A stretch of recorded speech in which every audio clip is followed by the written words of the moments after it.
So the entire criminal proceedings against the 7 members of the family is quashed. அதோடு விடலை ஜட்ஜம்மா.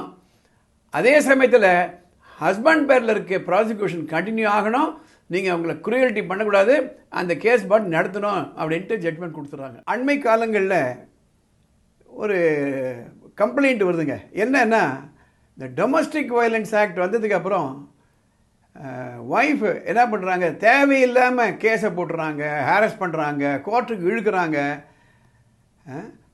கணவனுடைய relatives எல்லாம் பிடிச்சி கூண்டில் நிற்க வச்சிடுறாங்க.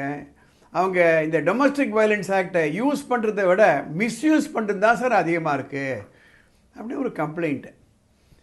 அதை பற்றிய ஒரு இன்ட்ரெஸ்டிங் கேஸு ஜூன் 1 மாண்புமிகு மெட்ராஸ் ஹைகோர்ட்டில் ஒரு ஜட்ஜ்மெண்ட்.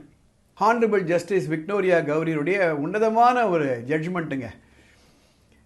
அது ஒரு கோர்ட்டில் போய் நிற்கிறது, அதை விட முக்கியமாக ஒரு கிரிமினல் கோர்ட்டில் மேஜிஸ்ட்ரேட் கோர்ட்டில் போய் குற்றவாளி கூண்டில் நிற்கிறது, போலீஸ் ஸ்டேஷனில் போயிட்டு நிற்கிறது, இதெல்லாம் அதை அனுபவித்தவங்களுக்கு தான் அந்த கஷ்டம் தெரியும், அந்த டார்ச்சர் தெரியும். சட்டமோ அல்லது கோர்ட்டோ அதை நமக்கு சாதகமாக யூஸ் பண்ணிக்கணும், அதை மிஸ்யூஸ் பண்ணிக்கக்கூடாது. 2015 ஒரு மேரேஜ் நடக்குதுங்க. ஜூன் 2015. ஜூலை 2016 அவங்களுக்கு ஒரு குழந்தை பிறக்குது. அதுக்கப்புறம் என்னவோ 2 பேருக்கும் மிஸ் அண்டர்ஸ்டாண்டிங்கு. 2022 ஹஸ்பண்ட் என்ன பண்ணுறாரு, அடிச்சிடறாரு ஒய்ஃபை, குரூயல்ட்டி பண்ணிடுறாரு. அவங்க டெலிஃபோனை பிடிச்சின்னு போய் எடுத்துகிட்டு போயிடுறாரு. அதுக்கப்புறம் ஒரு மாதம் கழித்து மறுபடியும் டார்ச்சர், அதனுடைய பாஸ்வேர்டு கொடு அப்படின்னு டார்ச்சர் பண்ணுறாரு. அந்த மாதிரி என்ன பண்ணுறாங்க, போலீஸ் கம்ப்ளைண்ட் கொடுத்துட்றாங்க. ஹஸ்பண்ட் பேரில் மட்டும் இல்லை, அவங்க சொந்தக்காரங்க பேர் எல்லாத்தையும் ஒரு 7 பேர் பேரில் கொடுத்து, மாமியார் மாமனார் அது மாதிரி கொடுத்துட்றாங்க. அதனால் என்ன ஆகிடுது, அந்த ஃபேமிலி மெம்பர்ஸ்க்கு முன்னால் கிரிமினல் ப்ரொசீடிங்ஸ் ஆரம்பிச்சிடுது. அப்புறம் இந்த ரிலேட்டிவ்ஸ் எல்லாம் ஹைகோர்ட்டுக்கு போகிறாங்க to quash the criminal proceedings against them. அதில் தான் அந்த ஹானரபிள் ஜஸ்டிஸ் விக்டோரியா கௌரி அவர்கள் சில முக்கியமான விஷயங்களை சொல்லியிருக்காங்க. அதுதான் உங்களுக்கு நான் படித்து காமிக்க போகிறேன். என்ன சொல்கிறாங்க, warning against routine implication of entire families in a matrimonial dispute. Warning, ஒரு மேட்ரிமோனியல் டிஸ்பியூட்டில் என்டையர் ஃபேமிலியை பிடிச்சி நீங்கள் ஹாரஸ் பண்ணுவீங்களா? Just because they are related to the husband. கணவனுக்கு அவங்க உறவினர்கள்ன்ற காரணத்தினால அவங்கள நீங்கள் ஹாரஸ் பண்ணுவீங்களா? The court quashed a cruelty case against 7 relatives of the husband. 7 பேர் மேலே அந்த கிரிமினல் ப்ரொசீடிங்ஸை குவாஷ் பண்ணுது ஹானரபிள் மெட்ராஸ் ஹைகோர்ட். அதில் ஜட்ஜிமா சொல்கிறாங்க, criminal law cannot be set in motion against every relative of the husband merely because matrimonial discord exists between the spouses. ஒரு matrimonial problem இருக்குன்றதுனாலேயே சொந்தக்காரங்களாம் பிடிச்சி நீங்கள் இழுத்துடக்கூடாது. அதில் முக்கியமான சென்டென்ஸ் பாருங்கள், the criminal process must remain a shield for the genuinely aggrieved but not to become a sword for collateral vengeance.